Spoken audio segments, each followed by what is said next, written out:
So Bob gave a quick overview of our sales tax exemptions in Wisconsin. We also have 3 different research credits that you can take advantage of on your income tax return. We're going to describe kind of a quick overview of each of these. Some of them have been in place for a while, and we now have a new one, the super research credit, which is quite advantageous. The first one being the research expense credit.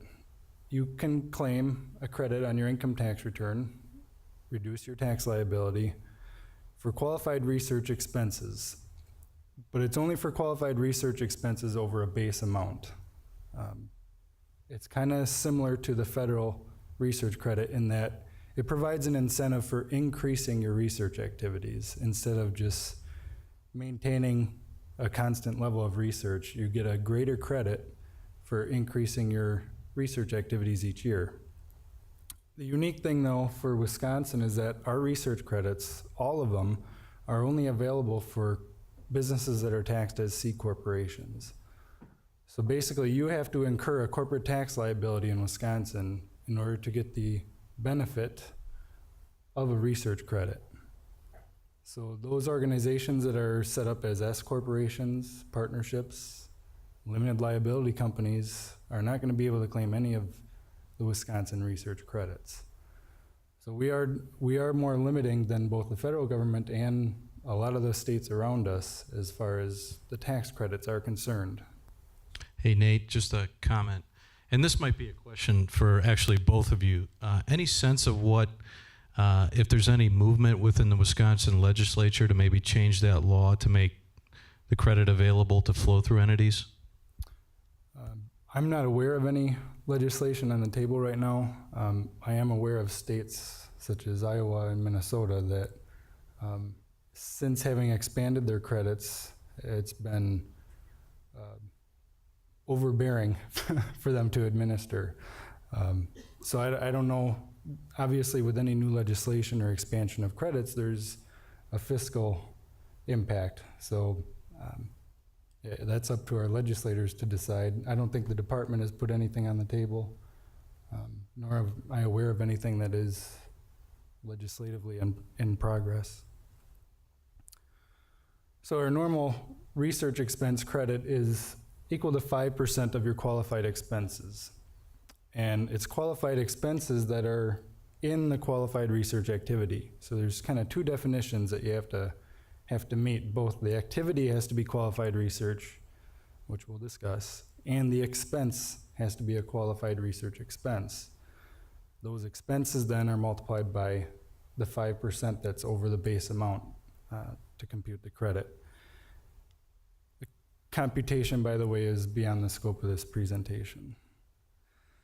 But in summary, there's 2 different versions of computations that can be used, and you're going to want to talk to a tax advisor probably because you can elect to take one computation over the other.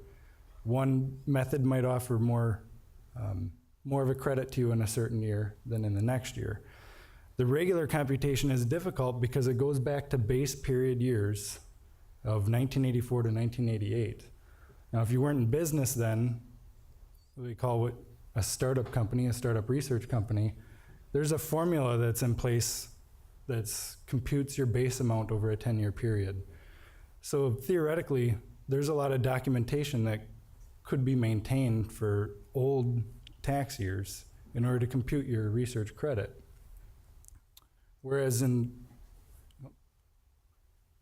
we do have the alternative computation, which doesn't look back as many years to compute a base amount. Because remember, it's an incentive for providing increased levels of research activities over previous years.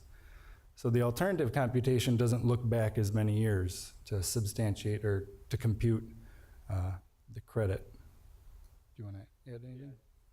Just wanted to make a quick comment. On the alternative incremental credit, it's basically computed as a percentage of your qualified research expenses that are greater than your average annual gross receipts for the past 4 years. So as Nate had said, typically in private practice, when we go through the exercise of quantifying the credit for our clients, we would typically compute it both ways. First under the regular credit and then under the alternative incremental credit. And the percentage of your qualified research expenses on which you get a credit for varies depending on, how your average annual gross receipts line up. Now, administratively, as Nate had said, the regular credit references the 84 through 88 period to compute your base amount. This is administratively very difficult for a lot of our clients. They typically don't retain records dating back to 84 through 88. And in fact, a lot of the businesses that you're probably a part of maybe weren't even around in the 84 through 88 period. So as a result, they have the startup rules, which require taxpayers to look at years beginning in 1993. And for the first year in which the company had gross receipts and qualified research expenses, it's a complicated formula from 1993 to 2003 to essentially compute your base amount. So it does get quite complicated. And now the federal government they've gone away from the alternative incremental credit, and now they just have an alternative simplified credit, which only looks at 3 previous years, I think. Yeah, that's right. The base amount under the federal simplified credit is 50% of the average of your qualified research expenses over the prior 3 tax years. So administratively much easier to compute and document, although it's not as lucrative as the regular credit. The federal credit's at a gross 14% rate and the regular credit's at 20%. So the government gives you a little kicker for administratively putting yourself through the exercise of digging for records dating back 25 years. So if I were in your shoes and I wanted to contact my legislator, I would be a proponent of the new computation that the federal government uses just because of the simplification of it. The second credit we have in Wisconsin is the research facilities credit. The first credit is the expense credit. It's allowed for, excuse me, it's dry in here, for expenses incurred in qualified research activities. The facilities credit is allowed for asset type purchases. It's 5% of the amounts paid to construct or equip new facilities or expand existing facilities, but not replacement property. So basically, as long as you can show that you're expanding your research facilities in Wisconsin, the amounts that you paid to build the building or the equipment within that building, as long as it's used in qualified research, you will get advantage of a 5% credit on your corporate tax return. Just to clarify, Nate, those expenditures that are counted towards the facilities credit cannot be double counted towards the research credit, correct? Correct. These are more capital asset type expenditures. Yep.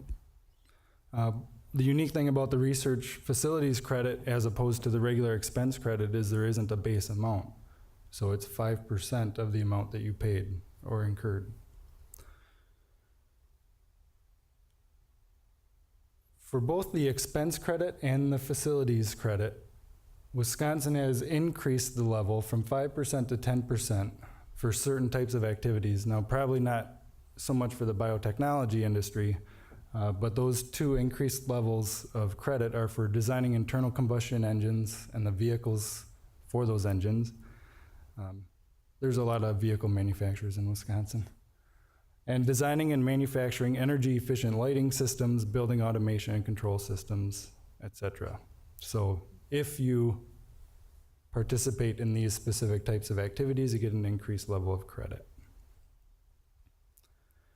And finally, now in 2011, we have what's called the super research credit. And why is it super? We've gone from 5% to now 100% eligibility for qualified research expenses. So you can get potentially, because there's a base amount, a dollar for dollar credit against your tax liability for amounts that you paid for qualified research expenses. Now, I said potentially because there is a base amount. That base amount is 1.25 times the average annual research expenses from the prior 3 years. So it's a very simplified computation compared to the regular expense credit. Just one other quick comment. The carry forward period on the super credit is only 5 years. So, for companies that have been in net operating loss positions, both at the federal and the state level, and have a lot of net operating losses carrying forward, the super credit, while mechanically may result in a sizable benefit, practically speaking, for a lot of the companies conducting the research, they may never realize the benefit of that credit. So we're lobbying the legislature to potentially extend the carry forward period consistent with the regular research credit to be 15 years rather than a 5-year period. Yep. Thanks for pointing that out. I had that on my slides, a carry forward, but I didn't mention it. So obviously you can see why it's called super. There could be a lot of tax planning involved to take advantage of this credit. The other unique thing is that now that we have 3 different types of credits, 2 of them are for qualified research expenses, one being the regular expense credit and now the super research credit. And the way the law was set up was that you can claim the qualified research expenses for both credits. So if the regular credit's 5%, you can claim the super research credit at 100% as well. So that's the way the law was set up. You can claim the expenses for both credits. So it's pretty unique that way. Wisconsin now has gone to combined reporting for corporate tax returns. How many of you are familiar with combined reporting in Wisconsin? A couple people. Historically, Wisconsin's been a separate entity state, so each separate corporation had to file their own corporate tax return in Wisconsin. But since 2009 now, we have combined reporting. So if there's common ownership, you have brother-sister corporations or parent-subsidiary corporations, we now require them to file on one combined report for Wisconsin. So what this does for the tax credits, in general, a research credit is an attribute of each separate corporation, and that continues to be the case in Wisconsin. But the unique thing with research credits is that you're allowed to share them with other members of your combined group. So now, potentially in Wisconsin, you have a corporation that doesn't do any qualified research, but they can take advantage of a research credit simply by being a member of a combined group that does qualified research. So it's kind of a unique thing that's been allowed now with combined reporting for corporations in Wisconsin. The problem or the limitation there is the super research credit cannot be shared. So that credit has to remain with the specific corporation that incurred that credit.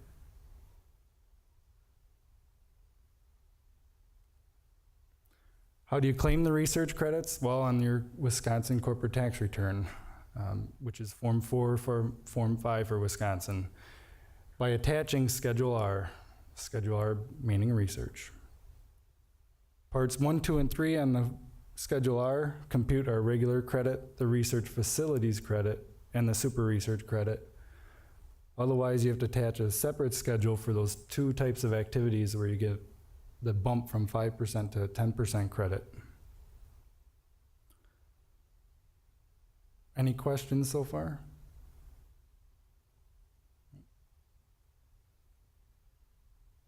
So who wants to tell me what qualified research is? How many of you are scientists? I don't have a PhD. The biotech industry is not my level of knowledge. I know tax law. But as an auditor, it is difficult to go to some of these businesses and try to understand what they do so that you can apply the tax law correctly to those businesses. Both the sales and use tax exemptions that Bob mentioned and the research credits that I just talked about both have a requirement that the items are used in qualified research, in the actual activity of qualified research. So both our sales tax law and income tax law looks to the Internal Revenue Code to define what qualified research is. So this isn't something that we dreamed up at the Department of Revenue here. This was a definition of what is qualified research inherent in the Internal Revenue Code.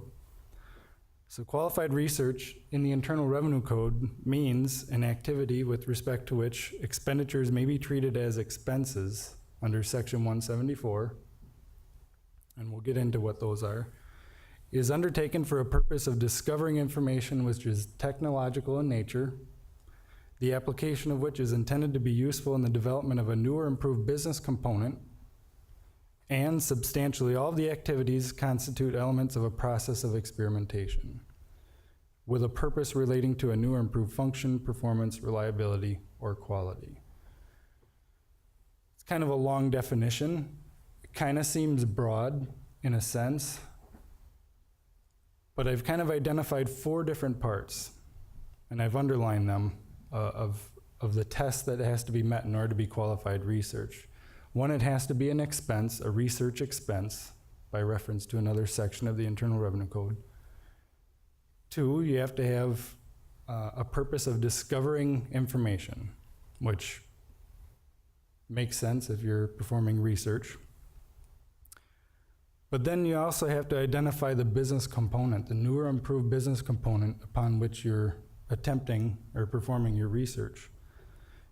And finally, substantially all of the activities relating to that business component, that new or improved product that you're trying to make, have to be a process of experimentation. So when you apply these 4 tests, it can limit what is within the scope of manufacturing, even though from your perspective, everything you do might be research, but when you apply the tax law to it, it doesn't really include everything. The other thing is, even if you meet these tests, this definition here, there's a whole list of activities in the code that are specifically excluded from being qualified research. So we're going to kind of break these down a little bit, and feel free to ask any questions, or Mike, jump in when you feel free to. So I've kind of highlighted the 4-part test. This PowerPoint is going to be available on BioForward's website for you to download when we're done with this presentation.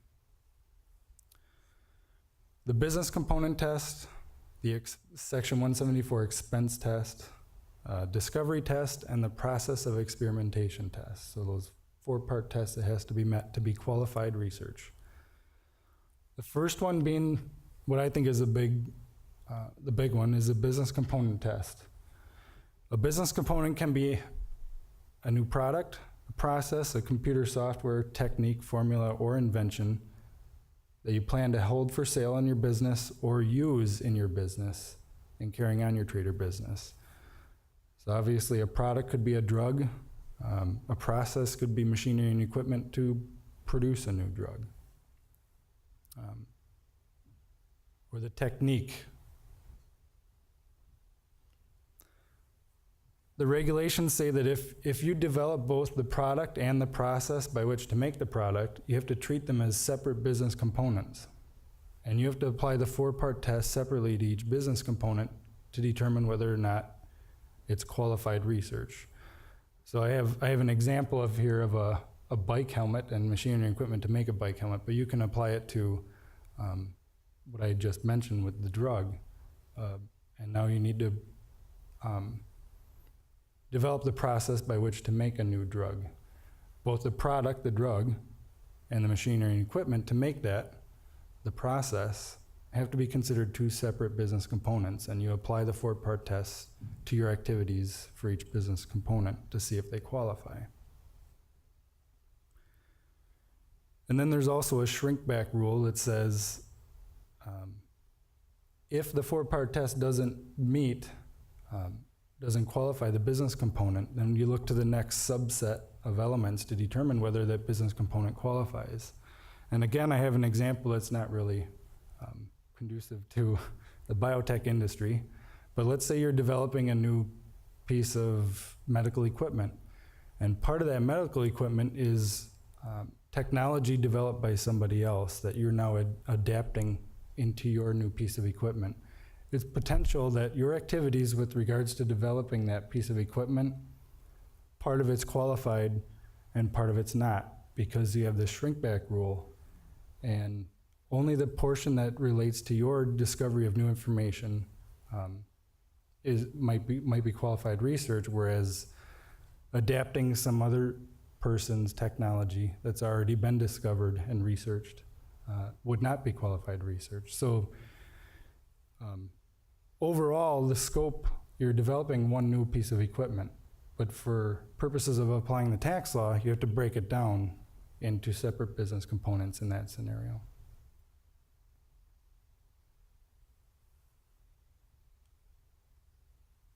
Finally, each new or improved business component that you are engaging in research activities for has to be for a qualified purpose.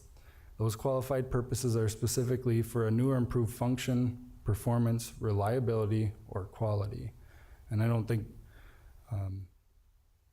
there's going to be a whole lot of people that wouldn't have a purpose in this industry, in the medical industry, to disqualify the activities. But the code specifically mentions non-qualified purposes, those being anything related to style, taste, cosmetic, or seasonal design factors. So if I'm Frito-Lay and I'm developing the next flavor of potato chip, that's not going to be qualified research because it's related to taste.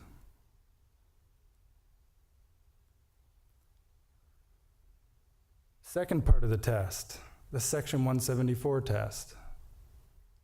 So in order to be qualified research for purposes of claiming a credit in Wisconsin or for federal purposes, your activities have to be eligible to be treated as a research expense under Section 174.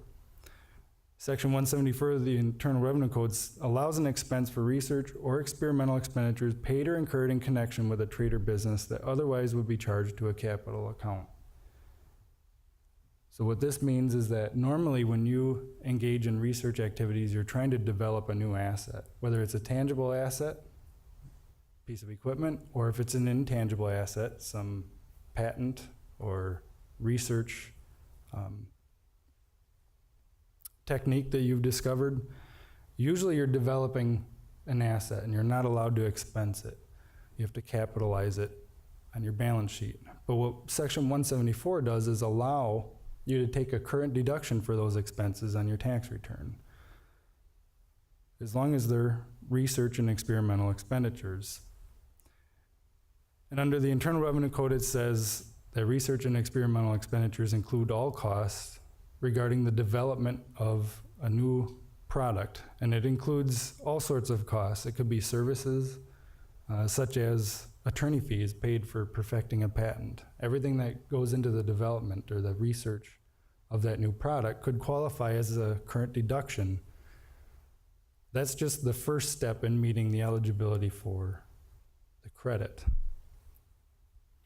The cost of the following expenditures are not allowed: land or depreciable property.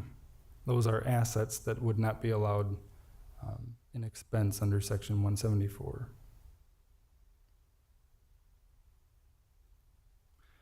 So what is a research and experimental expense under Section 174? And the definition is that it's research and development costs in the experimental or laboratory sense, intended to discover information that eliminates uncertainty concerning the development or improvement of a product. And it goes on further to say that uncertainty exists only if information available to the taxpayer does not establish the capability or method for developing or improving the product or the appropriate design of the product. And I think discovering information, anytime you're engaging in a research activity, especially in the medical field, it's going to be quite often that you have a lot of uncertainty in regards to being able to develop or improve a product or a process. So I don't see that being a difficult test to overcome.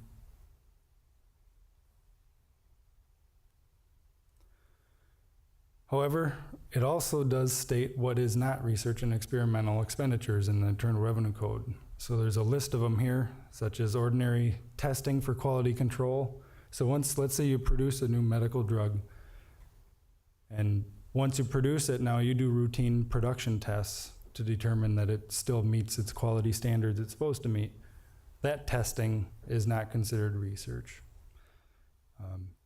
Surveys, advertising and promotional activity, acquisition of somebody else's patent model or process is not allowed a current expense and therefore not going to be eligible for the credit.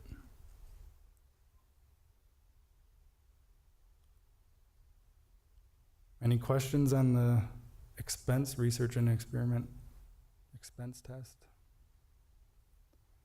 The third test being the discovery test.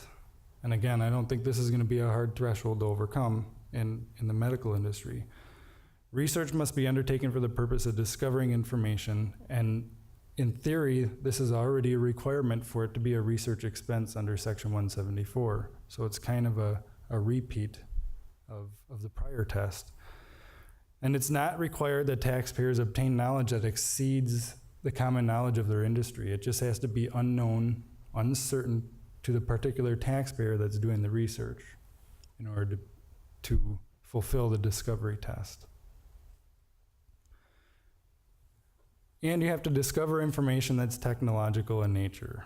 So if you're doing research with regards to liberal arts or humanities, etc., those types of activities are not going to qualify.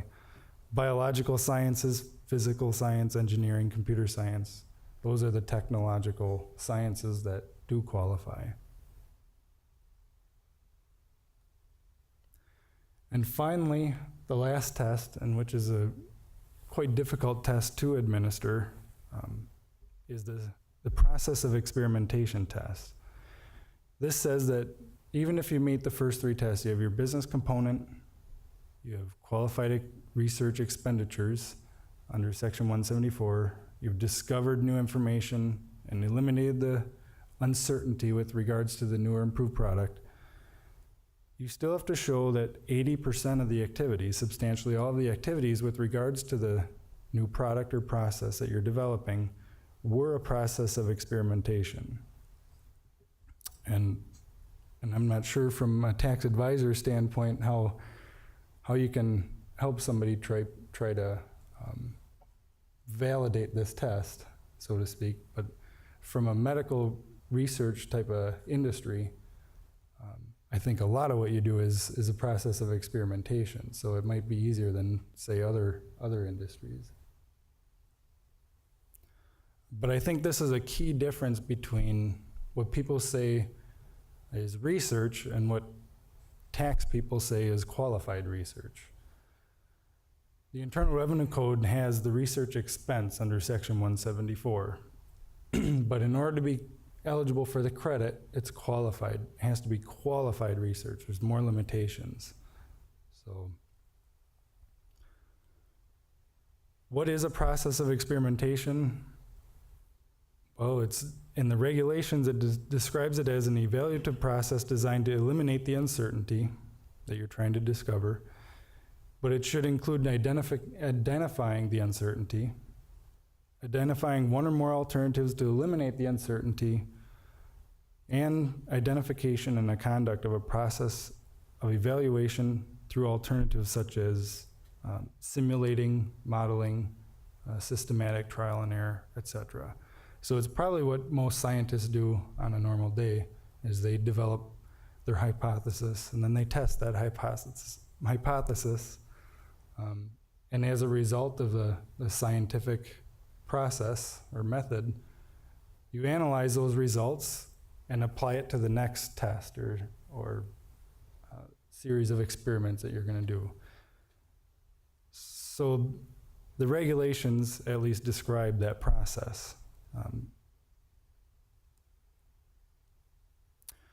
However, even if you meet all four parts of the test, there's specific items in the Internal Revenue Code that are excluded from being considered qualified research. And these are adaptation of existing business components. So I mentioned the example of taking somebody else's technology and applying it to yours. It's possible since the activities with regards to that technology has already been discovered and researched. those types of activities, adapting it to yours might not be considered qualified research. It is potentially that you expand on that and discover something new from that technology that you'd qualify, but just simply adapting something that already exists does not. And same with duplicating. If you perform, if you make something that already exists, it's not going to be discovering new information. So I think that makes sense. Activities related to management functions are going to be non-qualified activities. Routine, ordinary quality control testing we already talked about. And research pertaining to other types of sciences that are not the hard sciences, so to speak. Research conducted outside Wisconsin is not going to qualify. So in order to qualify for the credits, you have to actually conduct the research here in Wisconsin. For federal purposes, it has to be within the United States. Other non-qualifying activities, and this one might be more limiting in the biotechnology field, is research after commercial production. The code says activities are considered to be conducted after commercial production if the business component that's being developed is to the point where it is ready for commercial use or sale, or meets the basic functional and economic requirements of the taxpayer. So in a simple example of developing a new drug to fight cancer, let's say, if you've developed it to a point where you think you can now market it and sell it, and the FDA is given approval to do such, that might be a cutoff point for determining now your activities after that point are going to be part of producing that and developing or producing the drug. Manufacturing the drug is what I was thinking of. So all the activities leading up to that might have been considered qualified research and meet that definition. But activities done after that, even research done after that, is kind of cut off according to the Internal Revenue Code.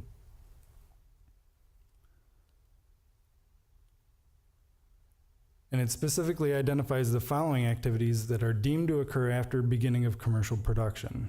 So pre-production planning, tooling up for production, trial production runs, troubleshooting involving defects in the production process, data collection relating to production process, and debugging flaws in business components. So if you can relate that to your business, any questions come to mind? It's been a quiet group. Yeah. It's often common to have an organism that you might use in the production process, that you might have a product, and it might be suitable, but you could improve your yield, or you could improve improve the quality, say by eliminating downstream byproducts or things like that. You would make substantive changes to it, perhaps by metabolic engineering the pathways or altering it through genetic selection of some sort. But it's not clear to me, since that would be then a substantively different component of the process, whether that would be considered post-commercial production, because you're still producing the same product, but the component is substantially different. Right. Is that qualified or not?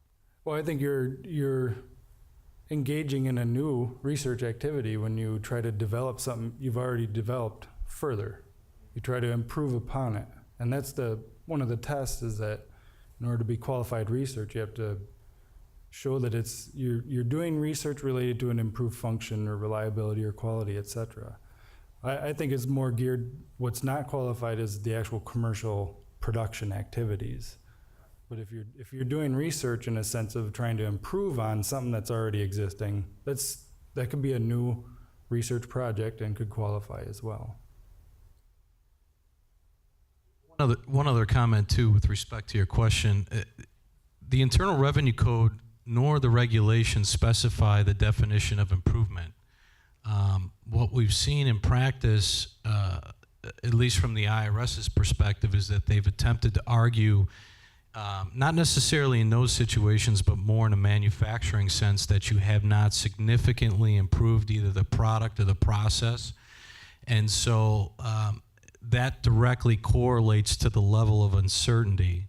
I'm just trying to use an alternative example for you to kind of understand that there's a spectrum.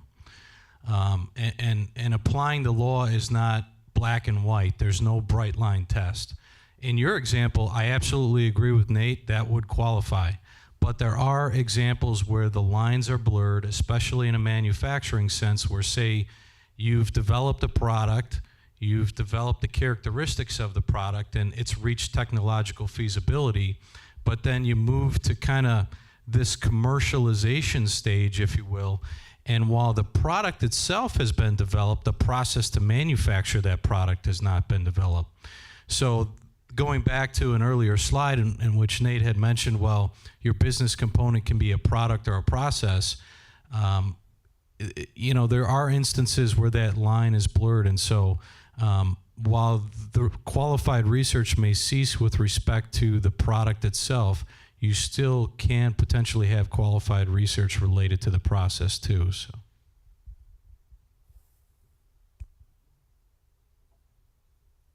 Yep. If you make a prototype batch and where the outcome is unknown, you use 25% of the research purposes to prove the concept, and then the remainder of the batch is, let's say, available for production or manufacturing. What portion of that expense would you qualify with none of it or with all of it? The question relates to prototypes, and if you do a trial production run of those prototypes, I would first have a hard time allowing any of it as being qualified research if you're already to the production stage and making more than one.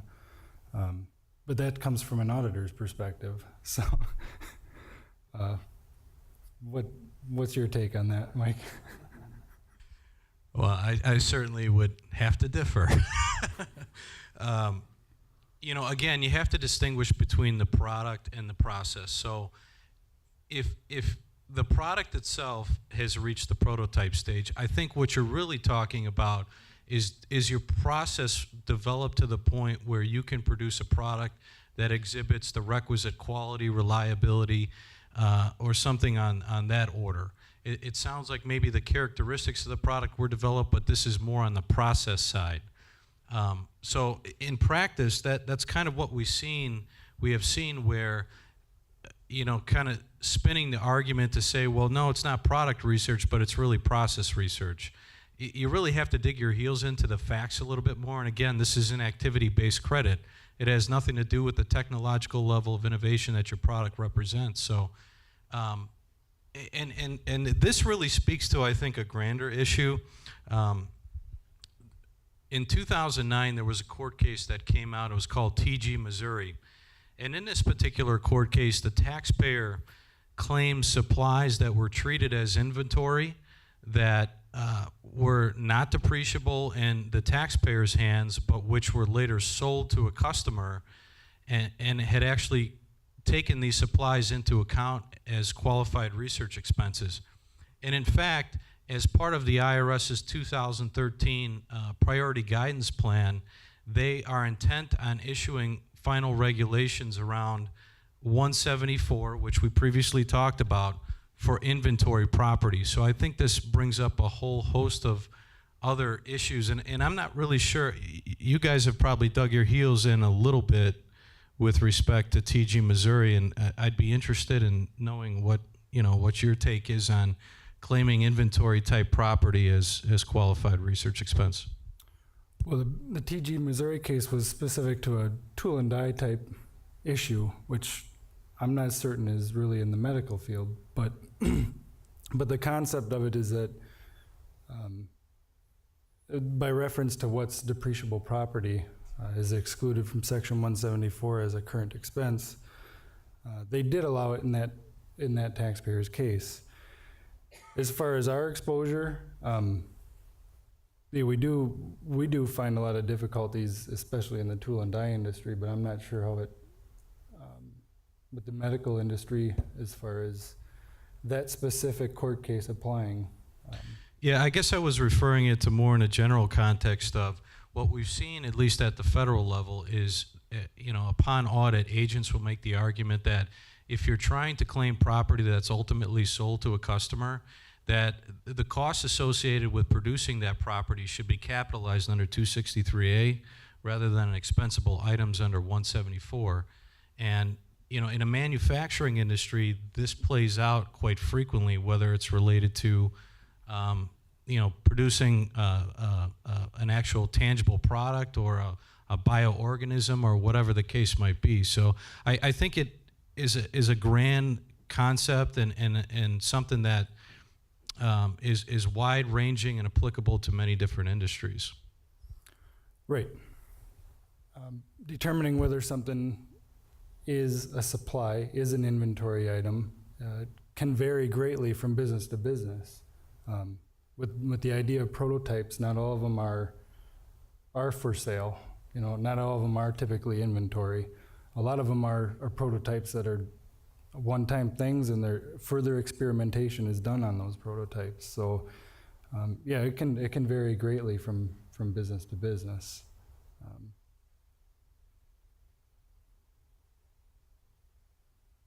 Any other questions?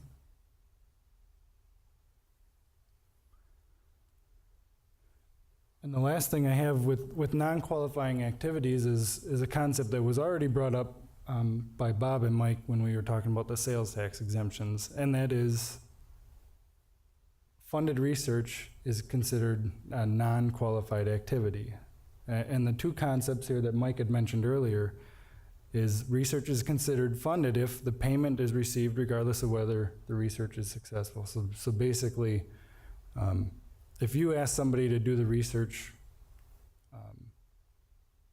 you ask somebody to do research for you, and you're going to pay them regardless of the results of that research.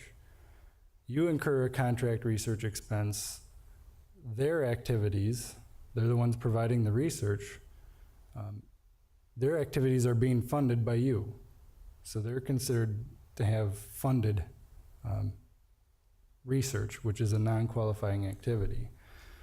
You yourself that actually bear the expense of that research, even though you paid somebody else to do it, you bear the expense, took the risk of that research activity, you're entitled to the research credit for that activity as a contract research expense. And we can get to that in another slide. The other component was that the taxpayer does not retain the substantial rights to the results of the research. So again, if upon completion of your research, you don't retain any rights to that research, the regulations basically say that you have funded research. Without regards to the payment at issue, simply not having the rights to it is an indication that your research is being funded. It doesn't matter if you go and sell your research. You could have the rights right away and then go sell it. That still qualifies. But if you don't have ownership in the research rights upon completion, that's usually considered funded. Question for you. What we've seen at the federal level is when you dig into some of these terms and conditions as part of a contract analysis, which is typically what you would do to determine whether economic risk and substantial rights is retained by a taxpayer.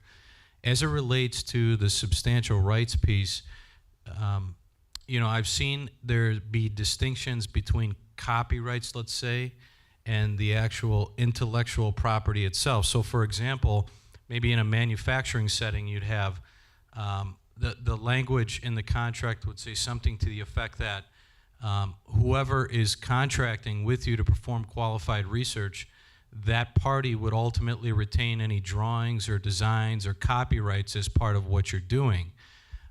But nowhere in that contract does it actually mention the word intellectual property or say patent rights.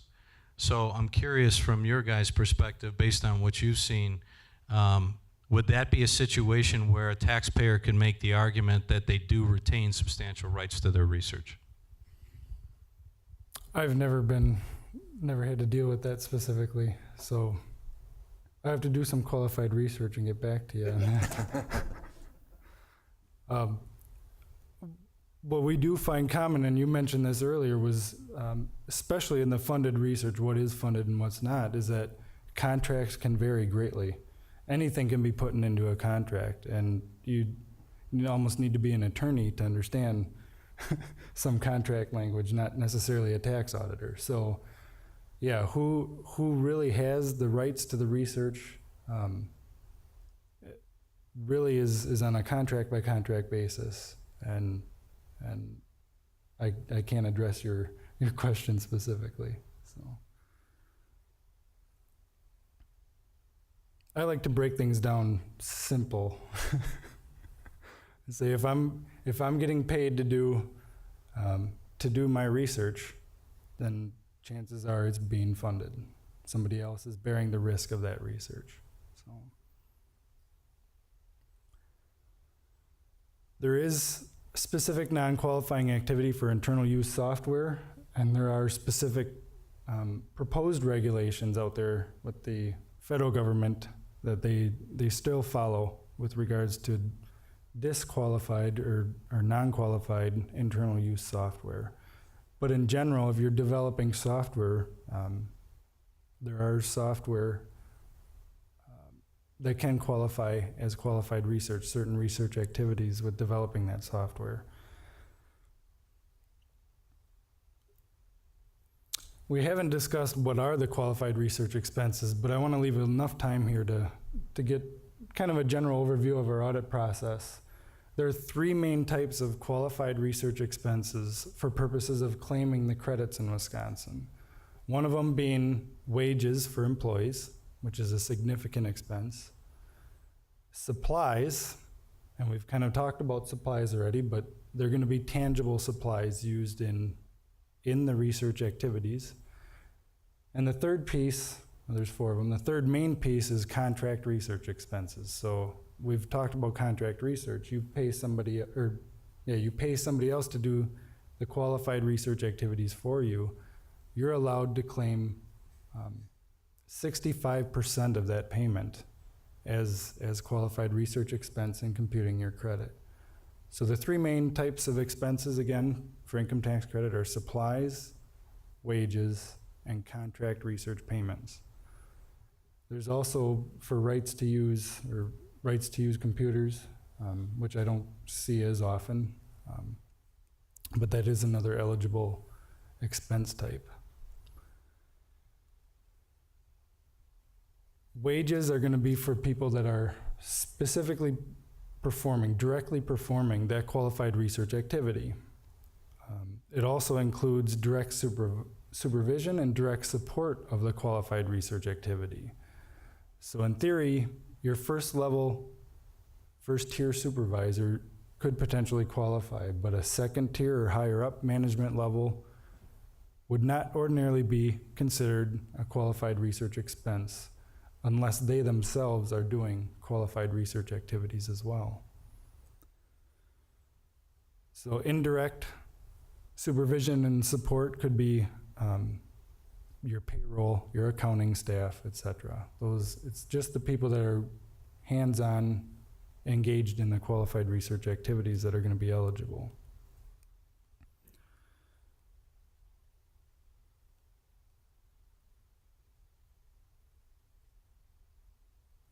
Any questions with what we've covered so far? So just a quick overview of what the Department of Revenue, sorry. I work for a really small company, and I'm not a lawyer. So how am I supposed to keep all this straight? I mean, we do have a firm that does our income taxes, but the sales tax thing is, I don't understand how I'm supposed to keep it straight. It's amazing. Right, and the record-keeping burden to, validate your exemption or credit on an income tax return is a significant burden. That's But I have a CPA firm that deals with that. I'm talking about the sales tax for qualified research. Right. You guys have made it, it's extremely complicated. we didn't. We're didn't do trying it, to yes. administer the, Well, I've learned after 20 years of being in tax administration that, sometimes what I basically do is I explain the law as clearly as the law allows me to, which means, basically, right, this is a very complicated issue. And you mentioned the sales tax exemptions. Earlier I mentioned how, the research credit's been around now for, 30 years or so. And it was never really intended or I think conceived by anyone that it would ever have anything to do with sales taxes. But, I think it was a convenient way to word an exemption to kind of piggyback. But as I've learned in having to delve into the research credits just to administer the sales tax part, it's kind of cumbersome. For example, it's convenient if you're doing qualified research and you're already up and running and you're familiar with all these definitions and the record keeping requirements and the substantiation, and you can get to the point where you can say, I know I'm doing qualified research. It's probably pretty simple for you to try to figure out what I'm using exclusively and directly in that activity, how I can qualify, what can I claim the sales tax exemptions on. But if you're uncertain about whether or not you're even doing qualified research or where it stops and what part of the process, where does that research part stop, it is getting, it is very complicated in that sense. So your question specifically, what do you do about sales taxes? Well, you can always contact us if you got some questions. But again, the underlying thing with the whole theme is you're doing qualified research, and that all relates back to the Internal Revenue Code and all the requirements, the exclusions, everything they're throwing at you there. So no, it's not necessarily an easy thing to keep track of, and know what can I go ahead and claim this exemption? The one thing, and I don't know to what extent it's helpful, but I shouldn't advertise this, but we get complaints a lot of times about the interest. If the department issues an assessment, we're still up there at 12% a year. That's the bad news. The good news is if you can find a refund, we're still paying 9%. So there's some ability though with the uncertainty to realize that maybe I can't figure this out right now, but maybe in a year or so, I now know that I qualified. Go ahead and pay the tax, and file a claim for refund later. With that 9% out there, you can't beat it as far as a return. But it's a way to deal with the uncertainty from a practical point of view, right? You don't know today, but you might know, in a year from now. Take the time, look at what you did. Yes, it's qualified research. I used this, and this, and I paid the tax. Go ahead and file a claim for refund.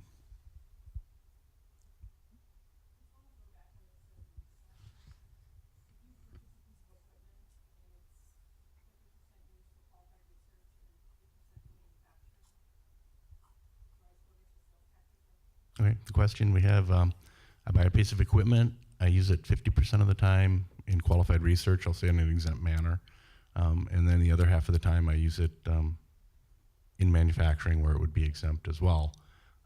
as an auditor, I'd say no, neither, As the neither auditor, yeah. exemption.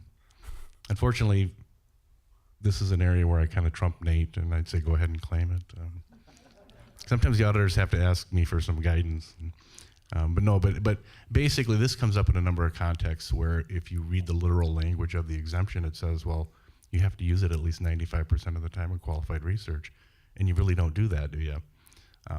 What we say is, look, you're using it in an exempt manner here. What's the other thing you're doing with it? You're still using it in an exempt manner. So you're really not making any taxable kind of use. So go ahead and, you have to be doing something other than those two. So. What the tax auditor told me when he came, this issue came up, it was, well, today you use 100% manufacturing, so you're exempt to pay, and tomorrow you're using qualified research 100% tax exempt. So as long as you're doing that, it's fine. Okay, yeah, and I think that's what they're saying. You're always using it in an exempt manner. You're never making any taxable use of it that would, invalidate the exemption. The general rule is taxation, and you have to fit within the exemption. In this case, you're kind of splitting duty there. You are fitting in within two exemptions, and that's fine.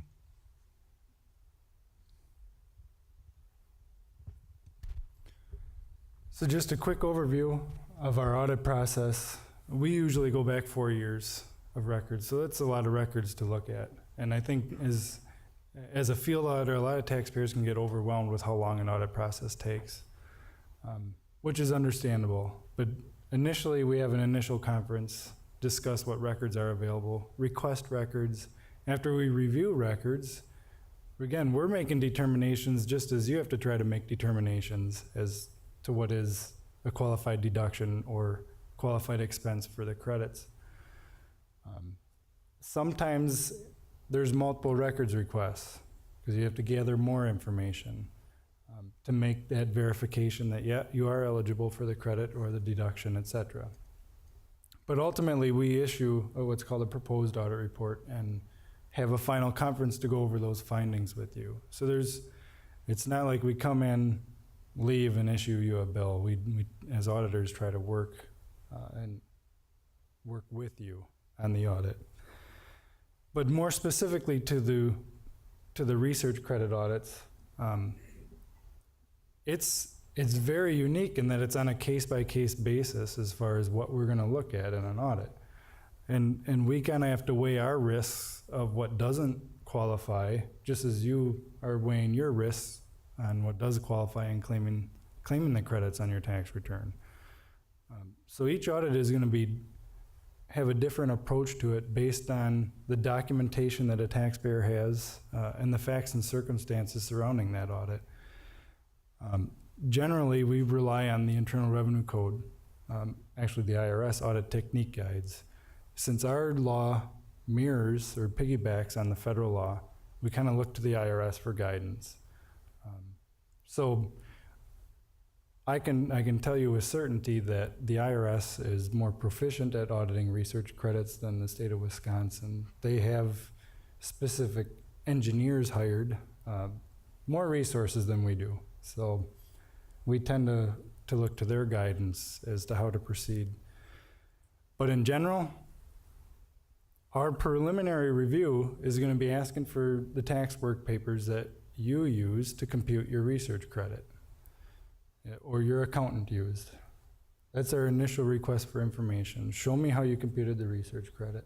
And from that preliminary review, we'll reconcile it to the tax return, make sure the computation's correct. We might do a year-by-year comparison to see if there's huge fluctuations. Did you have a lot of wages in one year and a lot of supplies in the next? It might lead us into questioning some more items. We're looking for consistency with base period computations, as we talked about the complicated base period amounts. But ultimately, that preliminary review is going to give us the idea of what types of expenses you're claiming. Is it heavily leaning towards contract research expenses? Because then we need to request a lot of contracts, and I might need to call in our legal staff to review the contracts. Or is it supplies or wages? And what methodology did you use to capture those costs, to capture the wages, supplies, and contract research expenses and claim them in your computation? So from that preliminary review then, we can decide what our audit approach is going to be. What items are we going to request further for verification? And depending on the dollar amount of credit involved, I'm not going to spend 4 weeks looking at a $1,000 research credit. It's a very efficient use of my time. My supervisor would give me a swift kick. So yeah, it also depends on the materiality of the issue. But after that preliminary review, we'll probably discuss what documentation do you have available? How did you come up with the wages? Is it strictly off of W-2s? How can you prove your qualified research activities to us?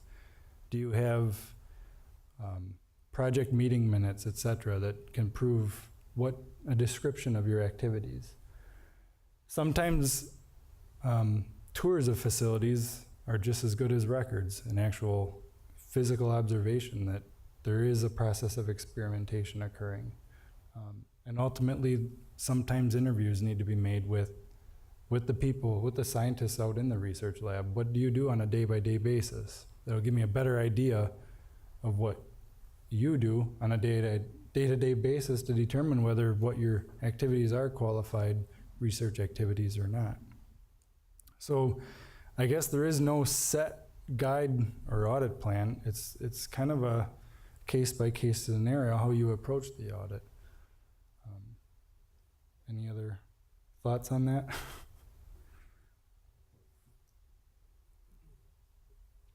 You know, I did want to just bring up one point, and that is,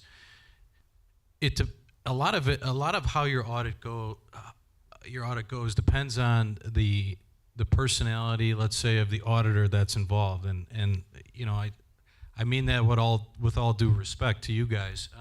Understood. You know, what we've seen in the past is that some auditors have attempted to hold taxpayers to an unrealistic standard to say that they must have project-based accounting in order to justify their qualified research expenses, at least as it relates to the wage piece. And what I mean by that is that a lot of companies don't use time tracking. So in the absence of time tracking, there is an analysis of the nature of the activities that are performed by the employees.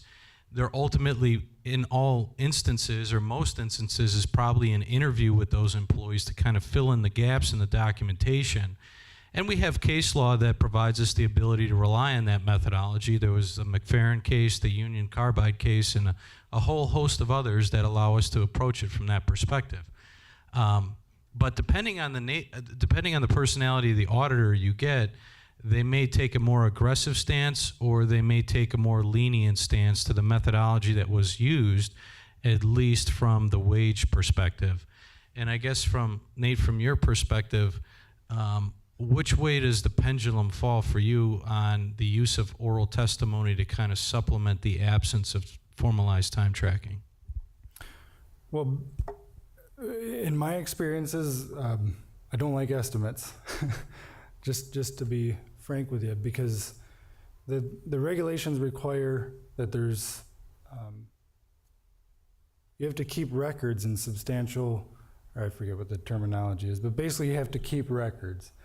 So coming up with an estimate of time isn't always necessarily a record, so to speak, unless you have something to base that estimate off of. Is it timesheets? Is it do you have interviews on a regular basis with your employees, or employee evaluations? I'm looking for some physical form or documentation that justifies how you came up with a percentage of time to allocate from an employee's wages over the amount of a year. Especially when you have employees that do both qualified research activities, and then they're doing management functions or presenting the research results or meeting with customers, which are considered non-qualified activities. You have to allocate that time somehow. So just without having some documentary evidence to support that, it's hard for me to just take oral testimony as substantiating the credit.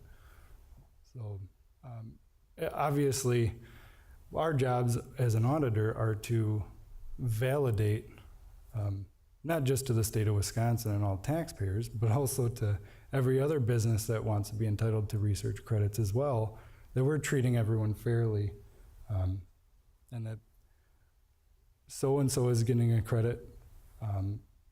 For two different businesses doing the same type of activities, same amount of expenses, would get the same amount of credit. One wouldn't get, you would come to the same conclusions and hold each to the same documentation standards. That's my perspective as an auditor. Obviously, as Mike pointed out, there are different personalities, and unfortunately that happens on the other side of the table as well. So, but I tend to be more aggressive as an auditor, just from personal perspective. If something doesn't smell right, you look into it more. You want to validate it and verify to my boss that the deduction is eligible or the credit is eligible. And dollar amounts play a significant role in how much effort, time, and resources you're going to spend auditing a complicated issue. So that's just from my perspective. You had a question? Can you rely on job descriptions for determining the level of acceptable activity? The job descriptions are one type of record that can be kept to help substantiate. In this presentation, and actually we have a Wisconsin Tax Bulletin 169, which describes the Department of Revenue's position on substantiation and record keeping, what needs to be maintained, as well as examples of records that exist. So some examples are going to include the actual invoices. What did you purchase? Show me what it cost. Project authorization requests. Companies that spend a lot of dollars on research, or want to buy a new piece of equipment. A lot of times there's approval that needs to go up the chain for being willing to make that expenditure. Those authorization requests usually give us, as auditors, a good indication of what's the purpose behind that equipment. What is that equipment doing? And same with the research project. Usually there's some description saying what the research project is attempting to do, what activities are going to be performed, the cost involved. There's budgeting reports usually. But that varies as well depending on the size of the taxpayer. So larger companies are going to have a lot more documentation than probably a single scientist that's focused solely on his research activities. So yeah, these are just examples of items that can help substantiate the research credit. And job descriptions are an overall description of what the job description is supposed to do, but is that really what they did do during the year? Because we get into that discussion as well. Even though it says they're supposed to go meet out with salespeople, they might not ever have gone out and met with salespeople. Maybe all they did was stay in the research lab all year long. So it can work both ways, I guess. Spoken like a true auditor, right? What I've seen, at least in practice, is that a lot of auditors do request job descriptions. And I think the job descriptions are important because, as we talked about before, one of the fundamental pillars or criteria that need to be met is the discovery of information that is technological in nature, or fundamentally relies on a hard or physical science or biological science. The job descriptions help substantiate the technical background of individuals that are participating in that activities. Now, while that may not get you 100% of the way there from an auditor's perspective, it certainly at least gets you to 50% to say, and this is something that's typically looked at from a direct support, direct supervision perspective. So I don't know if we touched upon this in the slides, but one of the cost buckets is the wage cost bucket. And within that cost bucket, there's 3 categories of employees that could potentially qualify. You have individuals from a direct research perspective that are in the lab performing the research. You've got, and I think we did touch upon it, individuals from a supervisory capacity and individuals from a support capacity. And oftentimes during the course of an audit, and I'm not saying that you guys approach it from this perspective, but the auditors seem to spend the majority of their time focusing on the direct support, direct supervision folks, because that's typically where you get more gray area in terms of, well, what is the nature of the activities that they're performing? Are they one line above a first line manager? What's their background? Do they have a technical degree? What does their job description say? What documents can be gathered to help substantiate that they are acting in that capacity? So to answer your question directly, I think that that's a valuable document from a private practice perspective, a job description, to help at least get us, more than 50% of the way there, that they do have a technical background and they do have a direct role in qualified research. Yeah, I think in theory, there's 2 overall approaches to an audit. And it might be independent of that auditor's decision, but I call it the low-hanging fruit method, where you go in and you take what the taxpayer gives you, that they computed their credit and substantiated their credit, and you start throwing things out, or the low-hanging fruits, or the easy-to-reach stuff, right? Which is going to be high-level managers that you think, as an auditor, have a very high risk of not being engaged in qualified activities. So you take that approach out. You start questioning that way. The other method of auditing is to dump everything out of the basket, and we start over. Now you come to me and show me how this is a qualified activity and how these expenses relate to that activity. So there is two different mentalities, but it's going to be on not just a case by case with, what information was provided to the auditor, but it's also going to be what the auditor decides is the best approach as well. So, I think that's pretty much it. We've gone past our time, so I don't. I think we did, right? We did. Yep. Any other questions?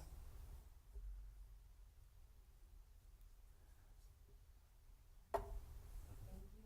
The presentation, all the materials will be on Rock Forward's website if you want to go back. And they have handouts up here that you might want to